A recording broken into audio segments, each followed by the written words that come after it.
al libro de Deuteronomio, capítulo 6, verso 1, considerando nuevamente la traducción lengua actual, y dice de la siguiente manera: esos son los mandatos, los decretos y las ordenanzas que el Señor tu Dios me encargó que te enseñara, hablando Moisés, cuando llegues a la tierra donde está a punto de entrar y que vas a poseer. Siéntese en esta noche, por favor. Hoy quiero dar continuidad a esta segunda parte del tema que he titulado La promesa de Dios para con sus hijos, abstenciones y compromisos. Qué interesante es saber, hermanos, que este escenario que acabamos de leer en realidad es un escenario muy similar al que los seres humanos vivimos cada año. Ese famoso momento, ese famoso tiempo en donde buscamos la manera de experimentar, desafiar, cambiar, mejorar las cosas viejas por las cosas nuevas.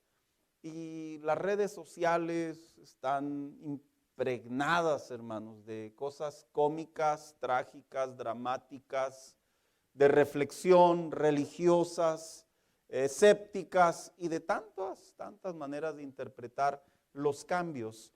Pero recordar en esta noche lo que Dios estaba hablando a través de Moisés, un poco antes de entrar a la tierra prometida, hermano, yo lo quiero invitar a que nosotros nos pongamos en los zapatos del pueblo de Israel. En realidad es algo muy similar. Es como entrar a un nuevo año, pero a la misma vez es como saber que hay momentos, hay escenarios en donde Dios elige para que nosotros hagamos cambios en nuestra vida. Y es de bien saber, hermanos, que cada año alguien algo se propone. No sé, se propone limpiar su yarda, tenerla más limpia, pintar la casa, comer menos, tantas cosas que nos proponemos, que todas ellas, muchas de ellas sí son buenas, sinceramente. Pero he de recordarle, hermano, que cuando se trata de la fe cristiana, la vida en Dios, es importante que nosotros también hagamos ajustes en ella. Porque la vida cristiana no es una vida monótona, ni debe de ser una vida en cuestiones de liturgia religiosa, que simplemente venir, sentar, escuchar y retirarse. No. Cuando Dios hablaba con su pueblo, que es una dinámica muy similar a la iglesia, en realidad Dios siempre buscó la manera de que el hombre, su pueblo, escucharan sus palabras, pero con la finalidad de que se hicieran cambios. Y creo yo, hermano, que nunca nos debemos de conformar de simplemente ser las mismas personas. No nos debemos de conformar, mucho menos ser peor, sino al contrario, debemos de tener ese sentido bíblico, ese sentido de parte de Dios, de que nuestras vidas van hacia una manera, una medida del varón perfecto en donde va creciendo cada día más. Independientemente como esté rodando el mundo. Si el mundo está rodando económicamente a una crisis, si el mundo está rodando religiosamente a una confusión, si el mundo está rodando socialmente a una paranoia, independientemente, no debemos de perder nuestro centro, nuestro norte, nuestra posición, de que los hijos de Dios, independientemente de lo que esté sucediendo a nuestro alrededor, Dios siempre tiene una palabra de esperanza, una palabra de ánimo, una palabra de promesa para que nosotros vayamos hacia adelante. Amén, hermanos. No nos conformemos. Yo no sé usted cómo va a cerrar este año, se lo digo con mucho respeto, pero lo que sí le voy a decir es que no podemos permitir que nuestra mente, nuestros pensamientos y mucho menos nuestras convicciones se vayan en la ola de lo que vivimos en el día a día. Y Dios, cuando estaba hablando con su pueblo a través de Moisés, el pasado domingo veíamos precisamente esas abstenciones en donde Dios le hablaba a estos hombres y mujeres, a estas familias. Hoy hablaremos de esos compromisos, porque no solamente eran abstenciones. Voy a dejar algo en claro. En realidad, Deuteronomio 4, 5, 6, 7, 8 hasta el 11, en realidad es una misma historia, hermanos. bajo una misma temática. Es una historia en donde Dios establece diferentes abstenciones y diferentes compromisos. Yo solo elegí los del capítulo 6 y sobre ese mismo capítulo voy a tomar nuevamente unas, ya no abstenciones, sino compromisos que Dios le dio a su pueblo. Que dicho sea de paso, hermano, le voy a decir una cosa. La palabra compromiso en nuestra actualidad cada día está más devaluada, cada día está más olvidada, está más confundida, al punto y al grado que entre menos compromisos podamos tener y podamos hacer, dijo alguien por ahí, estoy mejor. La verdad es que no es del todo bueno. Los compromisos también tienen sus ventajas, los compromisos también tienen sus puntos fuertes, y entre ellos, precisamente cuando se habla a través de la palabra de Dios, los hijos de Dios no tenemos que rehuir de los compromisos, hermanos, pero tampoco los tenemos que tomar a la ligera. No debemos de pensar que son inalcanzables, pero tampoco debemos de pensar que no son para nosotros, sino todo lo contrario. A través de la Biblia, cuando usted lee toda la Biblia se define en dos testamentos o en dos pactos. Y uno de las palabras precisamente que define la Biblia es un pacto. Y un pacto es un sinónimo de un compromiso, lo cual significa que el creador del universo, lo cual significa que nuestro Salvador, lo cual significa que el Espíritu Santo, si un atributo tiene Dios a través de esta manifestación en tres personas, hermanos, es que es un Dios que sabe comprometerse con los hombres. Y eso es precisamente lo que a nosotros nos da la ventaja, nos da la posición de poder descansar.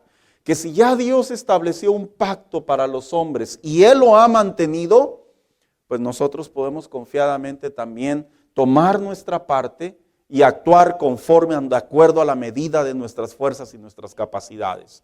Así que cuando hablamos de los compromisos que vamos a hablar el día de ahora, que solo vamos a ocupar 2 versos, pero que ahí hay prácticamente 6 compromisos, que voy a ir muy rápido, hermano, solo voy a ver los encabezados.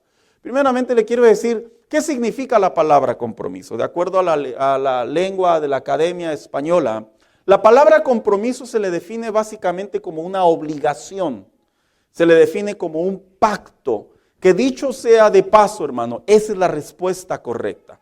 Cuando usted firma un papel para la adquisición de una casa, un papel para la adquisición de un carro, un papel para la adquisición de algún bien, ahí claramente dice que es un pacto. Y algo que me llama la atención es que ahí no dice, mira, si está lloviendo, no te preocupes, no traigas el pago, ¿no, verdad? Lo voy a platicar una anécdota muy rápida. Yo tenía cerca de 16 años y yo me acuerdo que mi tío, uno de mis tíos me dijo, Saúl, te voy a pedir un favor, necesito que vas a comprar un money order y ese money order vayas y va a estar a nombre de tal negocio y lo vas a ir a llevar al correo y en el correo vas a pedir una estampilla, por así decirlo, para irme rápido, la rápida, la que se va en overnight, de un día para otro. Ok. Yo recuerdo, hermano, pues como todo chavo de 16 años, pues sí, llegué al correo. Primero llegué al banco, primero llegué a un lugar donde venían money orders, lo compré bajo la cantidad correcta. Una vez que lo compré, llegué precisamente al lugar en donde lo iba a entregar, al correo, al post service, ahí aquí en Albuquerque. Y recuerdo que me dice el hombre que estaba ahí, ¿y cuándo quiere que llegue? Y yo le dije, ¿cuánto cuesta si llega mañana? Me dice, tanto. Yo le dije, caray, ¿tanto? Me dijo, sí. ¿Y cuánto cuesta si llega en 2 días?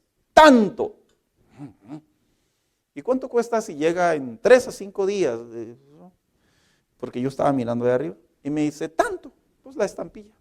Dije, no, mi tío me lo va a agradecer. Algunos ya están imaginándose el final de la historia.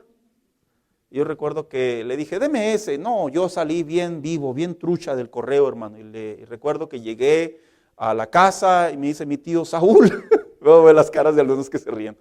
Saúl, compraste el money order sitio y lo llevaste a la dirección que te dije que escribieras sitio. Y lo pagaste como de un día para otro. Dije, no, tío. Dije, estaba muy caro.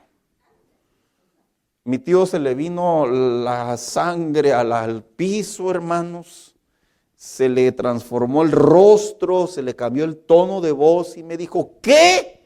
Y otras cosas más que me evitó decírselas. Y recuerdo que le dije, ¿cuál fue el problema? Dice, es que ese pago tiene que entregarse mañana. Porque si no, era el pago de la hipoteca de su casa, el mortgage, hermanos. Y al parecer ya tenía algunos penalties, o sea que al parecer ya estaba en donde el banco le había dicho que ya no, se podía equivocar. Recuerdo que se le salió una lágrima de impotencia, me regañó y muchas cosas más. Yo aprendí, hermanos, que cuando uno hace compromisos, no importa lo que uno piense que es mejor, o no importa lo que uno considere que puede ser de mayor ventaja, un compromiso es una obligación, de tal manera y a tal magnitud que las excusas y las justificaciones no cuentan y no valen. Esa es la definición de la palabra compromiso.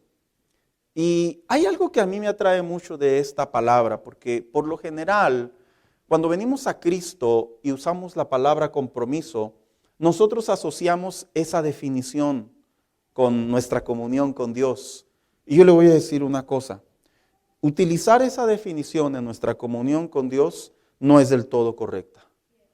Porque cuando leemos la Biblia, estudiamos la palabra de Dios, nosotros encontramos que el lenguaje del corazón de Dios en relación a la palabra compromiso no está basado en una obligación en donde tú no tienes otra opción. No está basado en una obligación en donde tú, si no lo haces así, ni modo. Fíjese cómo Dios piensa a través de su palabra, no.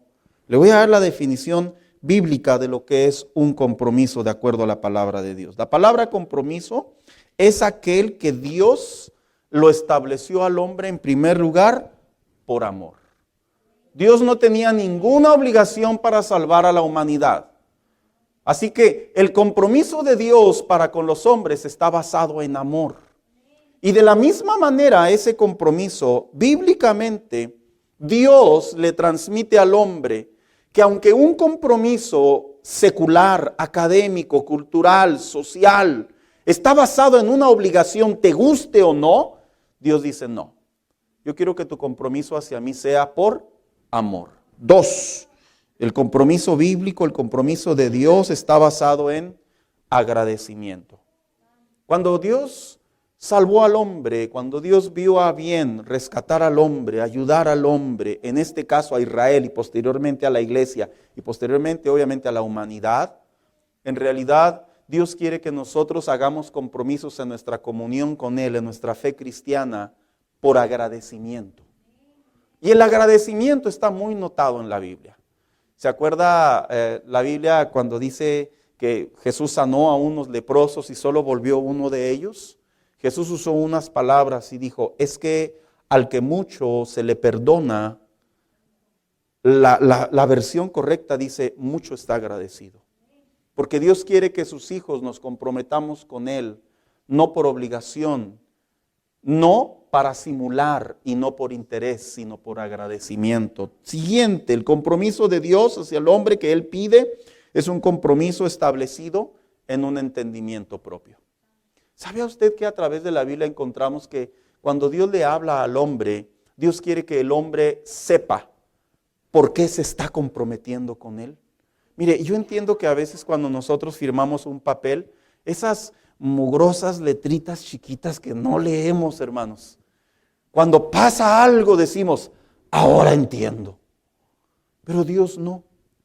Dios nos dio una palabra muy explícita, muy clara y muy detallada, que cuando nosotros la leemos, nosotros entendemos cómo es que Dios quiere que nos comprometamos con Él. Y Él quiere que lo hagamos en entendimiento. Ningún cristiano debe de ser forzado a hacer cosas si no las entiende. En un contexto de algo que es manipulador, de algo que no está en la lógica de la palabra de Dios, del corazón de Dios.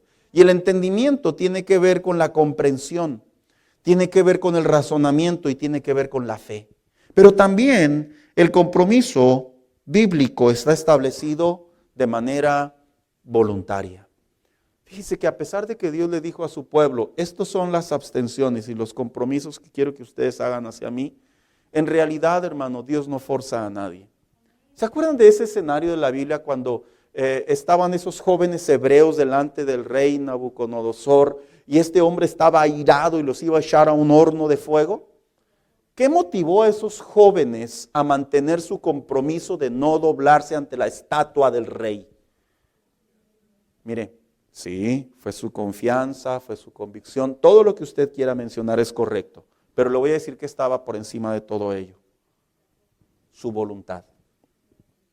Porque a ellos nadie los obligó. Al contrario, cuando estaban delante de aquel rey le dijeron: mira, y si aún Dios no nos llega a rescatar, dice, de igual manera nosotros seguiremos creyendo en Él. Es cierto, era una fe, es cierto, era una confianza, pero en realidad era una voluntad, hermanos. Porque yo le voy a decir una cosa: en la comunión con Dios nosotros nos levantamos día a día en una voluntad de hacer las cosas, en la expresión de decir, lo hago por cuenta propia. ¿O acaso usted se levanta a orar por miedo? ¿Acaso usted cree por miedo? ¿Acaso usted se guarda en Dios por vergüenza? No, lo hacemos porque hay una voluntad y hay una convicción en nosotros que es la que nos forja a mantener el compromiso de nuestra fe en Dios. Y cuando Dios le estaba hablando a este pueblo y le decía: quiero que ustedes sepan que hay un compromiso en su comunión conmigo, Dios les estaba diciendo: no los estoy obligando. A pesar de que si no obedecen hay consecuencias, no los estoy obligando. Y yo le voy a decir una cosa, hermano. Todo cristiano debe tener en claro, en entendimiento y en su comunión con Dios, que no está en una fe cristiana a fuerzas, ni por miedo, ni por vergüenza, ni por cultura. Debe de estar aquí por una voluntad de lo que Dios ha hecho en su vida, de su salvación, de la gracia que ha recibido, de lo que entiende y comprende de lo que es Dios para él. Y ahí es cuando la fe cristiana, hermanos, se disfruta más. Ahí se disfruta más. Así que cuando hablamos de estos compromisos, en el libro de Éxodo, capítulo 6, verso 13, se encuentra un compromiso dirigido a 3 direcciones y dice de la siguiente manera: por lo tanto, dice, adoren a Dios y obedézcanlo solo a Él. Si tienen que hacer algún juramento, juren solo en el nombre de Dios. El compromiso que Dios pedía para Israel, que de la misma manera nos pide a nosotros a través de la Biblia, tiene 3 direcciones y es el compromiso en primer lugar de adorar, de obedecer y de no mentir en el nombre de Dios. Se los voy a explicar bien breve, hermano. Cuando la Biblia dice que Dios demanda un compromiso de adorar, a mí me llama mucho la atención lo que significa en sí en la fe cristiana adorar a Dios. Mire, la palabra adorar se encuentra precisamente en uno de los 10 mandamientos. Dice Éxodo 20 de 3 en adelante, dice: no tendrás dioses ajenos delante de mí. No te harás imagen ni ninguna semejanza de lo que está arriba en el cielo, ni abajo en la tierra, ni en las aguas debajo de la tierra. No te inclinarás a ella ni las honrarás, porque yo soy Jehová tu Dios, fuerte, celoso. Cuando Dios le dice a su pueblo: quiero que hagan el compromiso de solamente adorarme a mí. La palabra adoración, específicamente en el Antiguo Testamento, tiene 3 definiciones muy populares del hebreo. Y la primera significa Jaguá. Que la palabra Jaguá, perdón la palabra tan extraña, la palabra Jaguá significa una persona que se postra literalmente. Hoy en día vivimos una era en donde en el cristianismo algunos están olvidando, otros cuestionan, otros no están de acuerdo, otros ni siquiera lo saben. Que Dios demanda el compromiso de sus hijos de que lo adoremos. Pero le voy a decir en primer lugar cómo de acuerdo a esta definición. De manera literal. Las iglesias cristianas no nos arrodillamos por cuestión religiosa ni cultural. Nos arrodillamos porque la palabra postrarse de acuerdo a la Biblia significa adorar a Dios en una posición física. Miren lo que dice el Salmo 95:6. Vengan, postrémonos, inclinémonos, arrodillémonos ante el Señor, nuestro Creador. Cuando el pueblo de Israel comenzaba a adorar a Dios, es cierto, La palabra adorar se puede hacer de muchas maneras, que ahorita vamos a entrar en las más populares. Pero la palabra adorar en realidad tiene que ver con el compromiso de arrodillarte, de postrarte, de inclinarte. Mire, yo le voy a decir algo, hermano. Nosotros como cristianos nunca debemos de perder el buen deseo de físicamente mostrarnos nuestra adoración a Dios. Hoy en día vivimos una era cristiana en donde las personas no saben lo que es arrodillarse. No lo ven como algo importante, al contrario, lo ven como algo anticuado, lo ven como algo antiguo, lo ven como algo que para qué ya se vuelve a hacer. Es que en realidad, de acuerdo a la Biblia, Dios le dijo a Israel, ustedes se deben de postrar delante de mí.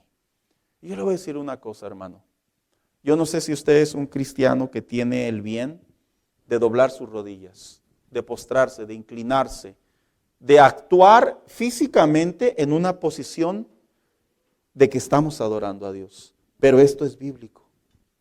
Esto es bíblico. Todo cristiano lo tiene que hacer. Y si un cristiano no lo hace, pastor, bueno, pues esto es muy simple. Si de acuerdo a sus fuerzas lo puede hacer y no lo hace, él no tiene un compromiso de lo que significa adorar a su Dios. Y en la Biblia está muy en claro que uno de los compromisos que Dios demanda a sus hijos es que le adoremos. ¿Y por qué le adoramos? Bueno, le adoramos porque precisamente Él es el Dios glorioso, el Dios justo, el Dios misericordioso, el Dios amoroso, el Dios bueno, el Dios santo, el Dios digno. Es un lenguaje de comunicación, de agradecimiento y de reverencia delante de Dios. Mira, cuando tú vas a un lugar a escuchar una obra, es muy natural que al finalizar tú veas que la gente se levanta y ovaciona la obra, ya sea aplaudiendo, ya sea de pie, ya sea emitiendo algún sonido, pero lo hacen una manera de lenguaje de agradecer, inclusive hasta de rendir devoción hacia ellos. Adorar no se debe de perder de vista en este año en tu comunión con Dios, hermano. No lo pierdas. Hago una pregunta muy seria, hermanos. ¿Cuándo fue la última vez que te arrodillaste, te postraste, te inclinaste delante de Dios? Pareciera ser una pregunta trivial, pero no, ya no lo es. Es seria la pregunta. Y Dios no quería que se arrodillaran simplemente bajo una posición física. No, porque Dios principalmente lo que ve de uno es el corazón. Pero sobre el corazón también actúa la parte física de nuestra comunión con Dios. Pero también la palabra adoración tiene otra definición que significa yaré, del hebreo. Y la palabra yaré tiene que ver con un respeto reverencial. ¿Sabías tú que cuando los hebreos Dios les dijo al Señor tu Dios solamente adorarás? Dios también les estaba diciendo, ustedes me deben de reverenciar. ¿Y en dónde se reverencia a Dios a manera de adoración? Principalmente en su casa, hermanos. Cuando venimos a este lugar y nosotros mostramos una concentración, mostramos una inteligencia, un razonamiento, mostramos un lenguaje, mostramos una atención, mostramos una manera de decir, yo estoy aquí y quiero demostrarte que vengo a adorarte y presto atención a lo que está pasando y adoro a Dios junto con mis hermanos, alabo a Dios junto con mis hermanos. Es una manera de rendirle a Dios adoración. Y Dios le decía al pueblo, deben de tener el compromiso de solamente adorarme a mí. Pero no solamente significa yaré, sino también tiene otra definición que significa abad del hebreo. Y la palabra abad del hebreo tiene una connotación de servicio público y religioso. O sea, en otras palabras, desde los tiempos antiguos, cuando las personas tenían una creencia en algún Dios, cual fuera el Dios, hermanos, y decían, ¿a cuál Dios sirves? Era una manera de decir, ¿a cuál Dios adoras? Y las personas, cuando adoraban a una deidad, lo expresaban precisamente de una manera pública y de una manera religiosa. En otras palabras, traducido al español, para decirlo así bien simple, eran personas que trabajaban y servían a sus dioses en el bien común de los demás. Cuando Dios le dice a su pueblo, solamente a tu Dios adorarás, Dios le estaba diciendo a estos hebreos, la fe cristiana, traducirlo a la iglesia de ahora, no solamente es cantar, no solamente es reverenciar, también es servir a los demás.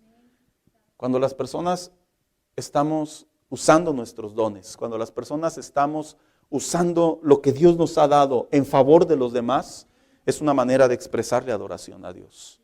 Y es por eso que es tan preocupante, hermano, que un cristiano cuando no está conectado en una adoración bíblica, no una adoración de la que nos cuentan, de la que escuchamos, de la que nos platican. Porque yo tengo conflictos con las personas cuando dicen, es que allá dijeron eso. ¿Y cómo te lo comprobaron con la palabra de Dios? Bueno, es que lo dijo tal persona, pero lo encontró en la Biblia, lo exploró, lo estudió, sacó a flote de dónde proviene esto. No, pues quién sabe, pero se escuchaba muy bonito.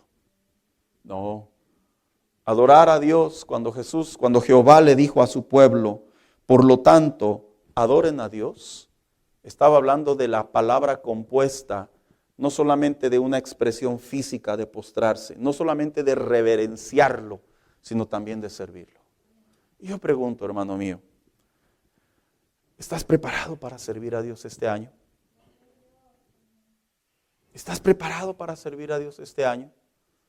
¿Tu corazón en realidad tiene el buen deseo de tener el compromiso de servir a Dios con más ahínco, con más entrega, con más pasión? Porque si es así, hermano, estamos haciendo un compromiso con Dios. 2. Después viene la palabra y dice, no solamente adoren a Dios, sino también dice, obedézcanlo. Y luego, como dice, solo a Él. ¿Sabe que cuando la Biblia habla de la obediencia, es interesante saber que nosotros por lo general la obediencia siempre la repartimos? Obedecemos si sacamos ventaja. Obedecemos si nos vemos bien. Obedecemos si hay consecuencias. Obedecemos si lo hacemos la persona que lo vamos a hacer, en realidad va a dejar algo a nuestro favor.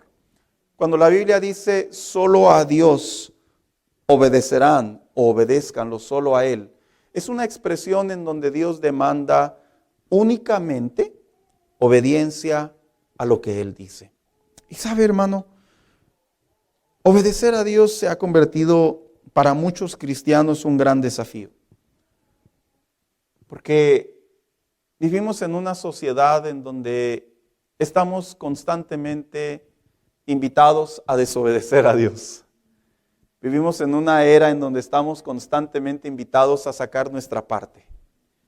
Pero a pesar de que obedecer a Dios cada día se hace más difícil, cada día se hace más desafiante, en la Biblia, en una ocasión Jesús habló de un motivo principal que ayuda a sus hijos a poder obedecer a Dios. Es como decir, el ingrediente principal que nos va a dar la fuerza para obedecer a Dios cuando lo tengamos que obedecer.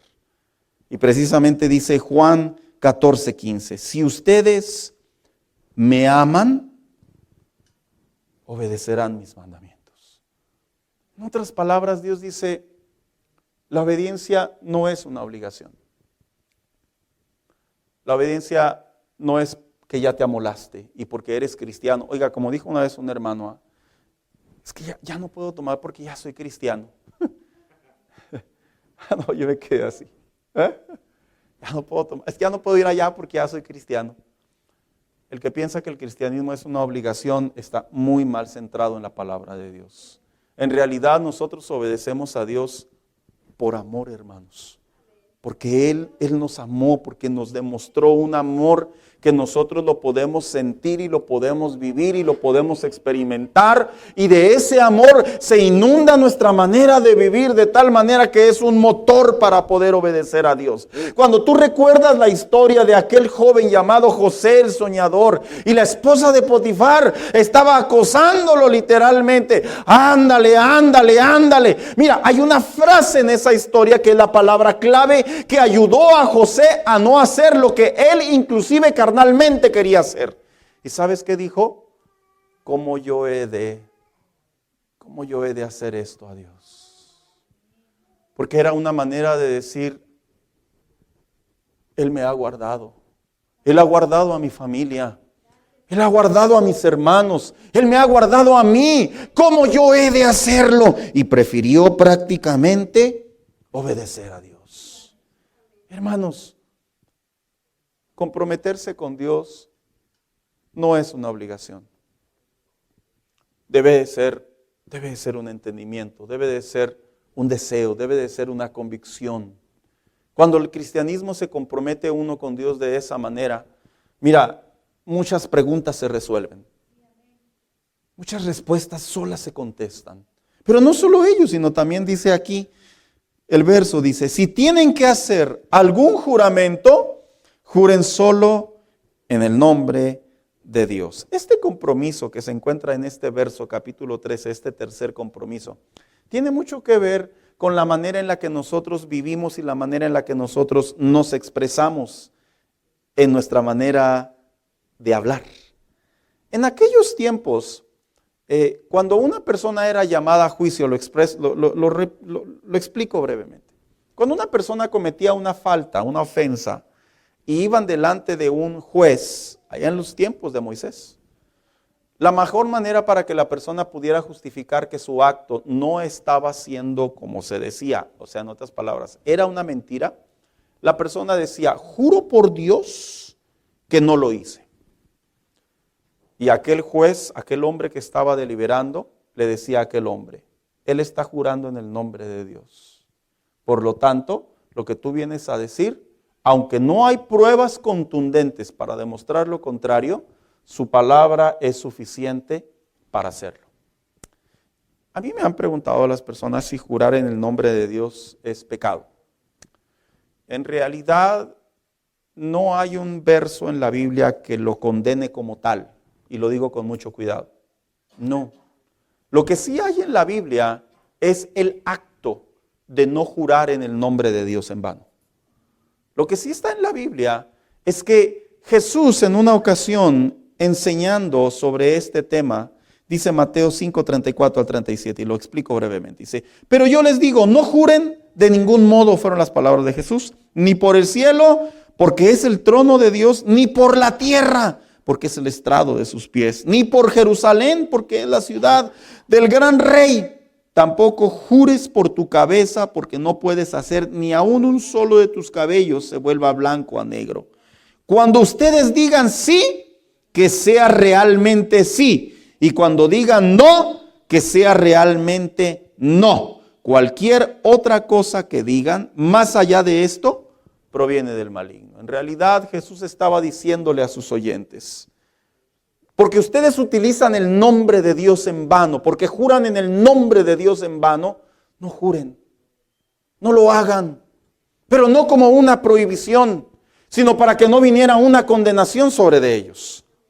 Y cuando Él dice, mejor que tu sí sea sí y que tu no sea un no, en realidad lo que Jesús estaba diciendo, le estaba diciendo, esto es mucho mejor que cometer el acto de tomar el nombre de Dios en vano. Ahora, voy a dejar algo en claro. Esto no significa que un cristiano debe andar diciendo, se lo juro por Dios, no lo haga, como una recomendación.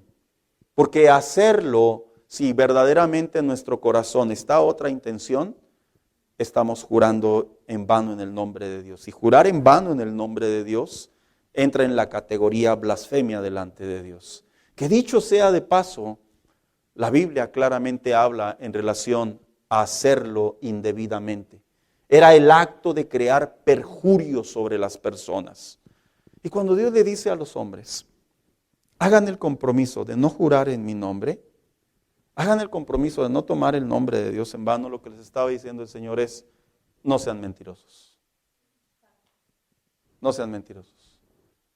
A veces me toca escuchar a las personas decir, yo sentí de parte de Dios. Yo digo, cuidado. No solo estás tomando el nombre de Dios en vano, casi estás jurando en el nombre de Dios y no te das cuenta. Cuando yo escucho a las personas decir, a mí Dios me dijo, yo sinceramente, hermano, yo tiemblo. Yo digo, ten cuidado, no lo hagas, no seas ignorante, no seas necio. ¿Qué es mejor decir? Lo más sensato es decir, con mucho cuidado, deseo que Dios dirija mis palabras a través de su palabra, a través de un consejo, a través de una oración. Pero esta palabra Mira cómo la vemos constantemente en la iglesia actual. Hoy en día vemos personas, tanto como creyentes, tanto como exponentes de la Biblia, usando el nombre de Dios en vano, jurando en el nombre de Dios prácticamente, continuamente, como si lo viniera de parte de Dios. Y eso sí acarrea consecuencias. En otras palabras, hermano, Dios nos invita a través de su palabra que si nuestro sí es sí, se mantenga como un sí. Y que si nuestro no es no, se quede como un no. Pero Dios le decía a su pueblo, quiero que hagan el compromiso de no jurar en mi nombre en vano, de no jurar en mi nombre de ser necesario. Es interesante, hermano, que el mentir es uno de los pecados más recurrentes que tenemos los seres humanos. Y en el cristianismo no somos la excepción.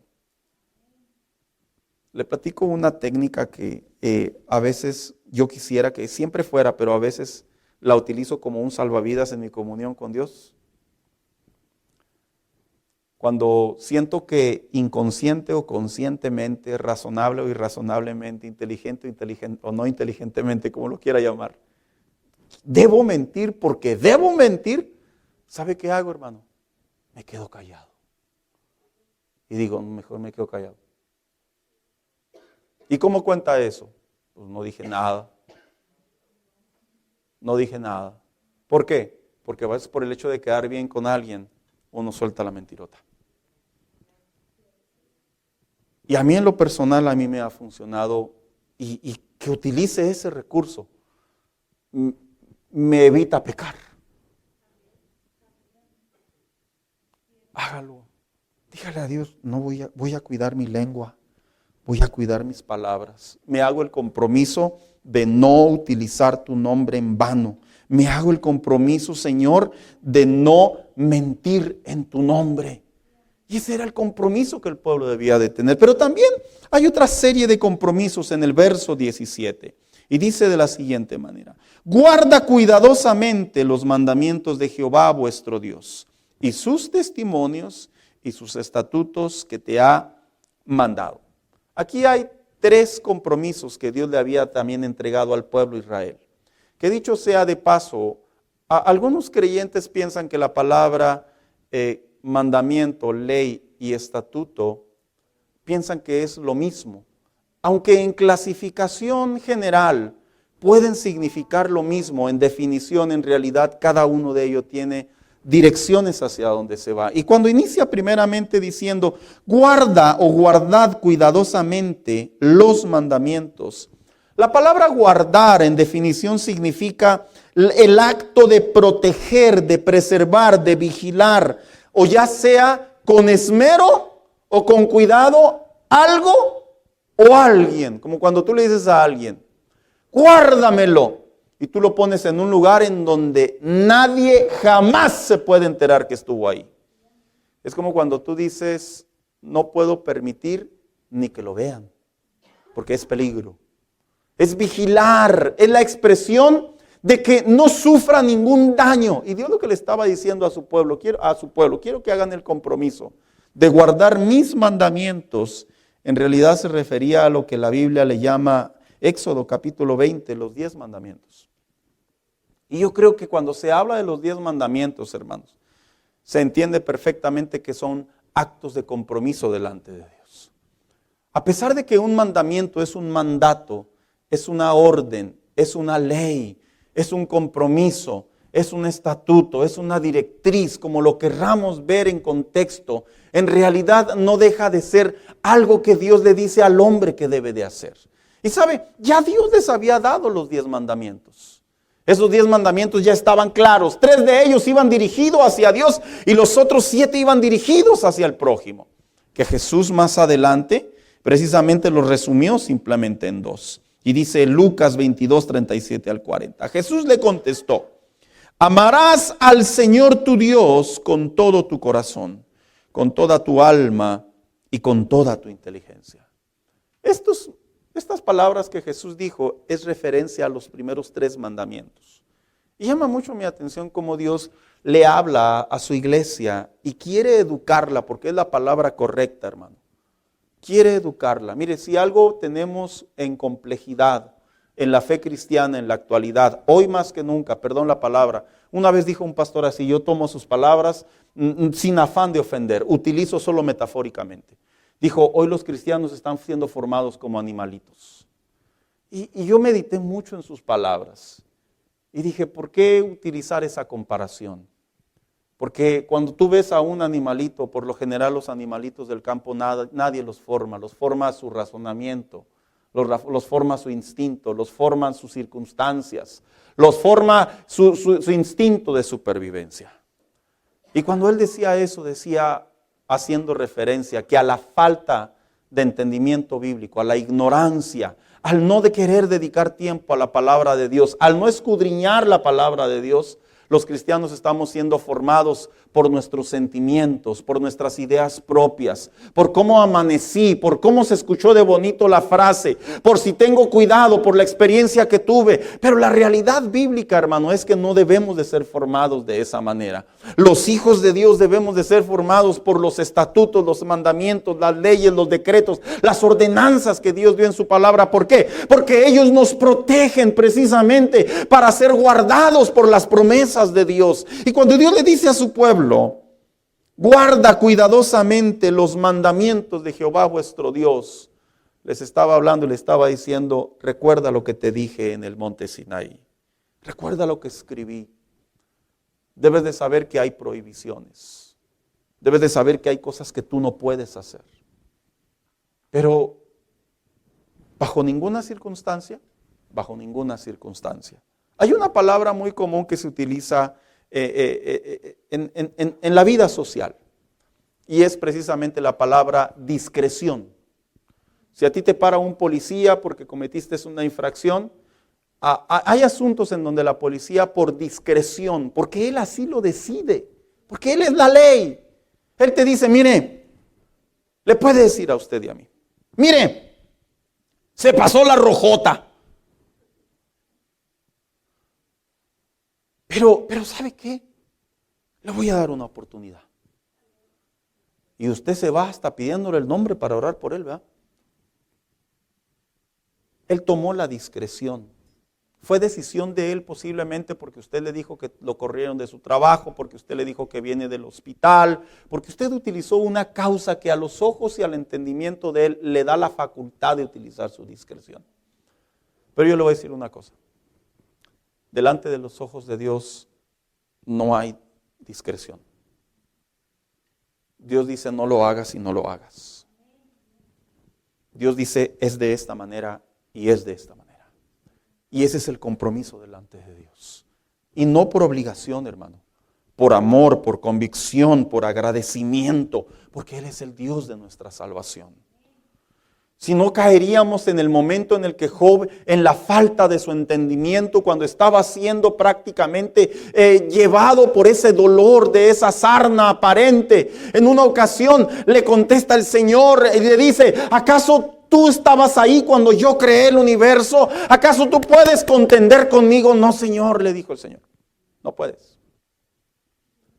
Y cuando Dios establece mandamientos, hermanos, a nosotros simplemente nos corresponde comprometernos a ellos. Pero también utiliza la palabra y dice, y sus testimonios. ¿Sí la leyó?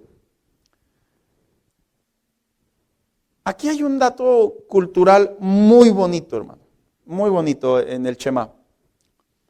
Cuando Dios les da el Shema en el capítulo 6, y principalmente es para los padres, hermanos, pero también se puede utilizar para toda la iglesia.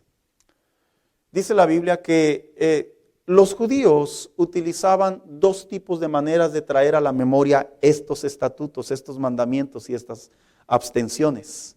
Dice que las ponían en una caja metálica y siempre la traían con ellos.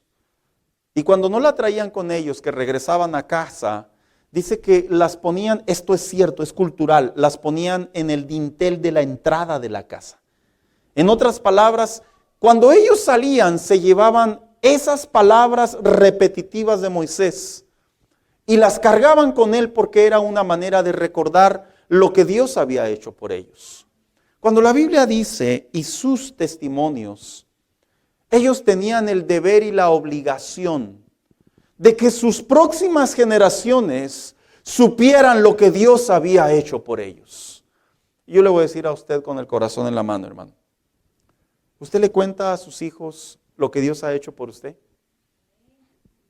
¿Usted le cuenta a los demás lo que Dios ha hecho por usted? Cuando dice y sus testimonios, prácticamente lo que ha mantenido al pueblo de Dios para que generacionalmente el nombre de Dios se siguiera recordando, ¿sabe qué eran? Los testimonios. Los testimonios. Y precisamente Asaf, que es un salmista en el Salmo 77:11, mire lo que dice: pero después me acuerdo de todo lo que has hecho, oh Señor. Recuerdo tus obras maravillosas de tiempos pasados. Cuando usted lee el Salmo 77, este Salmo de Asaf, en realidad es una queja, hermanos. No la estaba pasando bien el salmista. Y se dedica a escribir en un tono de dolor, en un tono de tribulación, en un tono de cansancio. Y cuando está llegando a la parte final de este salmo, él dice: pero me conviene mejor, en vez de vivir, pensar la tragedia, me conviene mejor recordar lo que Dios ha hecho por mí. Y sabes, hermano, esto es bueno en la fe. Porque cuando tú te sientas que las cosas no te pintan a tu favor, que las cosas no mejoran, inclusive que las cosas parece que van en retroceso, dice el Señor a través de su palabra: ten el compromiso de recordar lo que yo he hecho por ti. Y en vez de estar pensando, hermano, lo que va a pasar mañana, en vez de estar pensando en las elecciones políticas, en vez de estar pensando en cuándo van a parar muchas cosas que consideramos que no están trazadas de acuerdo a la Biblia, mejor pensemos en lo que Dios ha hecho por nosotros. Dios nos ha guardado. Dios nos ha protegido. Dios ha sido fiel. Dios no se ha olvidado de ti. Dios ha cuidado tu carro, Dios ha cuidado tu casa, ha cuidado tu salud, ha cuidado tu familia. Has podido pagar tu hipoteca, has podido pagar tu renta, has tenido trabajo, y si no has tenido, su mano no te ha sostenido. Han venido pruebas, luchas, adversidades, pero estás aquí 31 de diciembre, bendito sea Dios, y todavía vamos a cenar para la gloria de Dios. Mejor contar los testimonios de las obras de Dios. Dijo alguien por ahí: si se trata de contar tragedias, las mías son las mejores. Y sí es cierto, todos tenemos una tragedia que puede hacer llorar a los demás. Pero Dios dice: no, esas son parte de la vida. Pero lo que yo he hecho por ti, todo ha sido para tu bien. Y sí es cierto, hermano. Sí es cierto. Sí es cierto. Yo creo que a todos nos ha pasado este sentimiento. Yo me incluyo junto con ustedes. A todos nos ha pasado ese sentimiento de incertidumbre, ese sentimiento de claudicar, ese sentimiento de ¿hasta cuándo? Ese sentimiento de ¿por qué? A todos. Pero cuando volteamos a ver las promesas de Dios, la palabra de Dios, cuando yo a veces me pongo a platicar con personas de mi juventud en Cristo, de años atrás, las locuras que a veces hacían el Señor, hermanos, en el buen sentido de la fe lo digo. Yo digo realmente que Dios hizo muchos milagros conmigo. Una vez, hermano, y esto es cierto, una vez venía de la casa de Lupita, éramos novios, esa nunca la he contado. Y había una carretera nueva que habían hecho. Y yo ya iba muy noche, hermano, rumbo a mi casa, dormía muy poco. Y recuerdo que iba manejando y me pasó como las películas. Pensé que iba despierto, pero me quedé dormido en una curva. Y en vez de dar vuelta en la curva, me fui derecho. Y sí, me aventé, me fui. Y yo nomás sentí que, caray, sentí el golpe, hermano. Y cuando me bajé el carro, un carro atrás de mí, me dijo: ¿te quedaste dormido? Le dije: sí. Me dice: ¿no te diste cuenta? Le digo: no. Me dice: no sé cómo te detuviste. No sé. Dice: tenías que haberte ido hasta enfrente porque ibas muy recio. Sí, hermano, sí era cierto, iba recio. Porque cuando te quedas dormido se te va el pie en el acelerador. Me dice: no sé quién te ayudó. No sé cómo te detuviste. Pero algo te pasó y fue un milagro. Y le digo una cosa, hermano. Todavía que mi carro se quedó así atorado hacia mí. Recuerdo que entre los dos, obviamente no las debo de platicar, no son cosas que yo dije, bendito sea Dios, mire, no, pero se lo platico como una anécdota. Todavía hay que se baja ese hombre entre los dos. Recuerdo que todavía el carrito lo levantamos, era un carrito chiquito, era un Escort. ¿Y sabe qué fue lo único daño que tuvo mi carrito? Se le ponchó la llanta. Es lo único. Y luego lo ve y me dice, qué suertudo eres, nomás la llanta. Era para que te fueras, a lo que ibas de recio. Dice, yo iba atrás de ti, yo te iba viendo. No, le dije, yo iba bien dormido.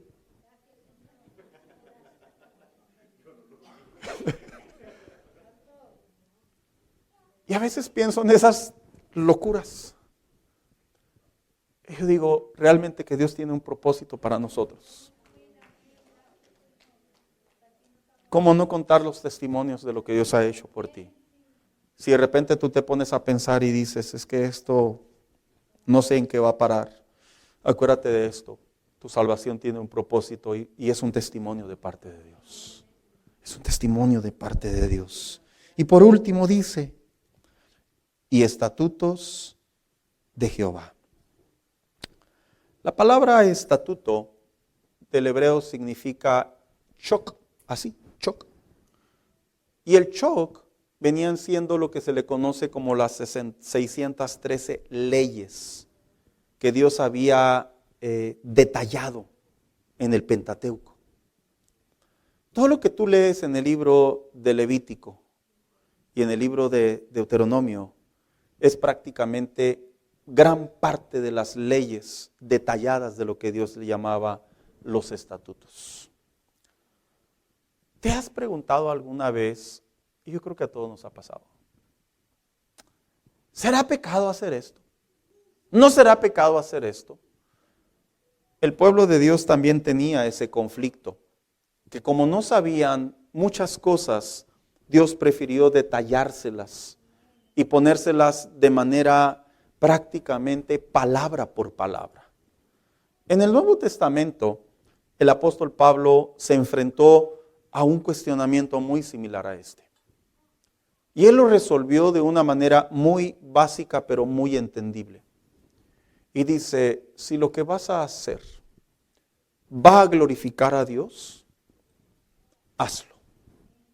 Pero si lo que vas a hacer no va a glorificar a Dios, no lo hagas. Y ahí me llama mucho la atención este compromiso del chok delante de Dios. Porque cuando nos encontramos en esos momentos en la fe cristiana en donde no sabemos cómo reaccionar, ponte a pensar si lo que vas a hacer va a traer un bien al nombre de Dios. O sea, vamos a ser más específicos, ¿verdad? Voy a utilizar el tono pastoral, es imposible no hacerlo. Cuando tomes la decisión de faltar a la iglesia, que a todos nos puede pasar, pregúntate, ¿va a glorificar a Dios lo que voy a hacer por no estar aquí? Y si tu respuesta en tu conciencia, en tu entendimiento bíblico, es no, entonces ahí está la respuesta. Si cuando se trata de ayudar a tu prójimo, ¿va a glorificar a Dios? ¿O estás buscando un interés propio? Ahí es en donde se revisa la conciencia del chok de los estatutos de Dios. Y ahí es en donde Dios le dice a su pueblo, quiero que tengas el compromiso de que los estatutos que ya están en mi palabra sean los estatutos que te van a guiar a la bendición mía. Acompáñame, hija, ya finalicé.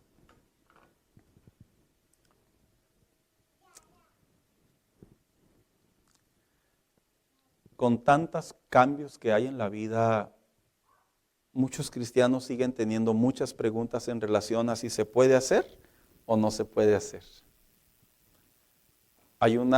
Se está legislando en unos estados de los Estados Unidos. Se está legislando, o sea, se está cocinando matrimonios temporales. Temporales, sí, así como me escuchan, temporales. En donde van a durar 3 años o 5 años, con derecho a renovación. Y hace tiempo una persona en conversación me preguntó, ¿un cristiano puede hacer eso? Le dije, no, así tajantemente le dije, no, no se puede. Le dije, la ley lo permitirá, pero Dios y su palabra no.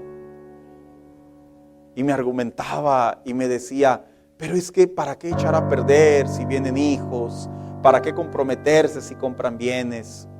Buenos argumentos en cierta medida. Le dije, pero es que no se trata de hacer lo que tu conciencia y las leyes te permiten hacer. Se trata de lo que ya Dios estableció y hacia qué debemos de comprometernos.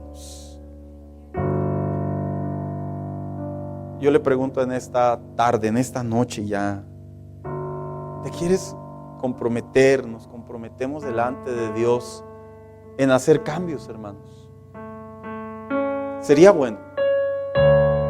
Ya lo intenté, pastor. Mire, hace 2 años, hace 3 años, hace 5 años. Y es peor comprometerse. Entre más uno se compromete, las cosas se ponen peor. No, es que la realidad es que sí es cierto. ¿Y sabes por qué? Porque abres los ojos y tienes que frenar y hacer muchos cambios. Eso es totalmente natural, como aquel hombre que iba manejando.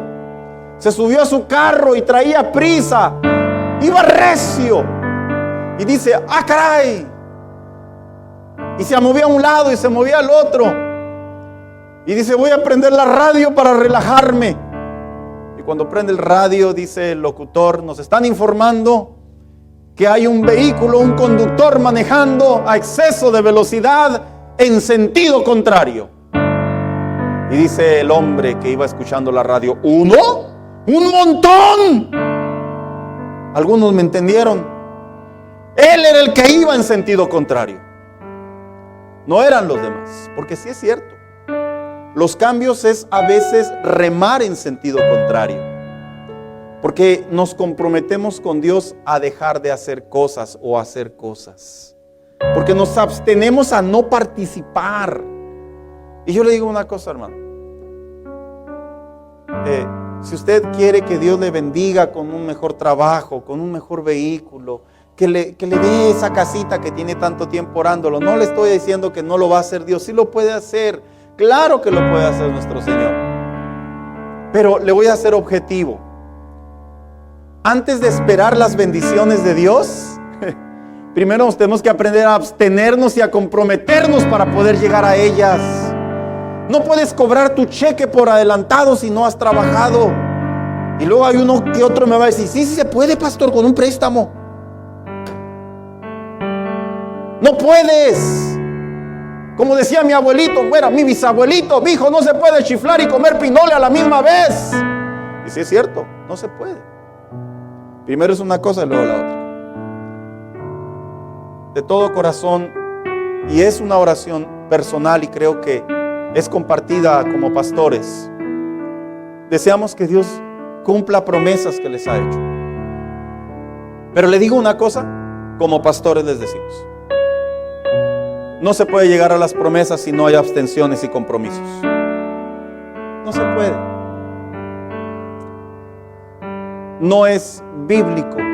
Primero tiene que haber abstenciones y compromisos. Y luego después hay respuestas de parte de Dios. Póngase de pie en esta tarde, en esta noche.